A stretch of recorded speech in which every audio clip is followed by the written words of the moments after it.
जितने लोग इस मुल्क में रहते हैं, जिस तादाद में और जिस आबादी के साथ रहते हैं, उनका रिप्रेजेंटेशन उनकी आबादी के मुताबिक अगर नहीं होता है या उसमें बहुत फ़र्क आता है तो ये नाइंसाफ़ी समझा जाएगा। तो हम इसको इंसाफ और नाइंसाफ़ी का मसला समझते हैं कि एक बड़ा तबका जो हर लिहाज से पिछड़ा हुआ है, लेकिन उसका जो शेयर है सर्विसेज में और डिसीजन मेकिंग में और कानून साज इदारों में, वहाँ उसका शेयर उसकी पॉपुलेशन के मुताबिक नहीं है, बल्कि बहुत कम है। और ख़ास तौर से अगर आप मुसलमानों की बात करें तो उनका रिप्रेजेंटेशन तो बराबर घटता ही चला जा रहा है।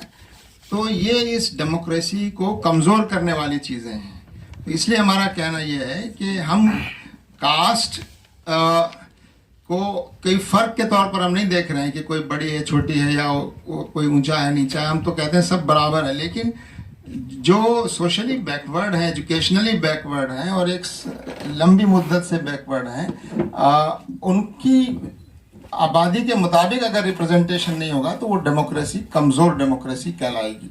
इसलिए हम इस बात की तायद कर रहे हैं कि लोगों को उनकी रिप्रेजेंटेशन उनकी पॉपुलेशन के मुताबिक एग्जैक्टली तो नहीं होगी, लेकिन उसके आसपास होनी चाहिए, उसमें फ़र्क नहीं होना चाहिए। ये नहीं हो कि 10% जो तबका है वो 50-60% चीज़ों पर काबिज है और बाकी में जो है वो तमाम लोग मौजूद हैं। तो ये कास्ट सर्वे से ये बात सामने आएगी और ये डिमांड उठ भी रही है और इसको नकारा नहीं जा सकता कि कास्ट के बेसिस पर भी यहाँ डिस्क्रिमिनेशन हो रहा है, होता रहा है। तो उसको ठीक ठाक करने के लिए बात ज़रूरी है कि उनकी पॉपुलेशन के लिहाज से उनको श्योर किया जाए। इसी तरह ख़वातीन के बिल में भी जो बात हमारी बहन ने कही है, उसमें ये बात शामिल है कि अगर ख़वातीन reservation bill, women reservation bill, जिसमें ओबीसी और मुस्लिम्स के लिए अगर कोटा रिजर्व नहीं है तो ये इस डिस्पैरिटी को और ज़्यादा बढ़ाएगा। यानी जो पहले से अंडर रिप्रेजेंटेड हैं, इस विमेन बिल आने के बाद उनका रिप्रेजेंटेशन उन तबकात का और कम हो जाएगा।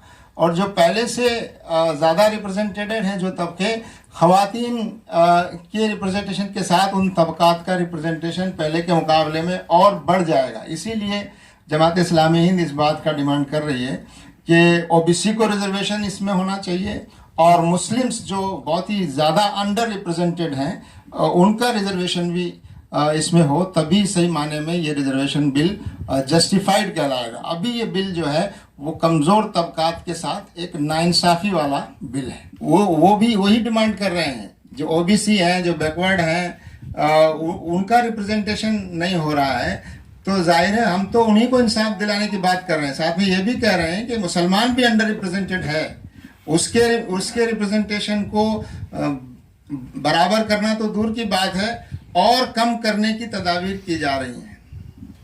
हम तो खुद डिमांड कर रहे हैं कि ये कास्ट बेस्ड सर्वे इसलिए ज़रूरी है ताकि उसके मुताबिक लोगों को उनका शेयर देने की बात कही जा सके और उसको अश्योर किया जा सके। हम किसी की डिमांड पर नहीं है, तो हम खुद, हमारी डिमांड है ये कि इंसाफ होना चाहिए सबके साथ और इंसाफ का तकाजा ये है कि सबका रिप्रेजेंटेशन उनकी आबादी के करीब करीब होना चाहिए।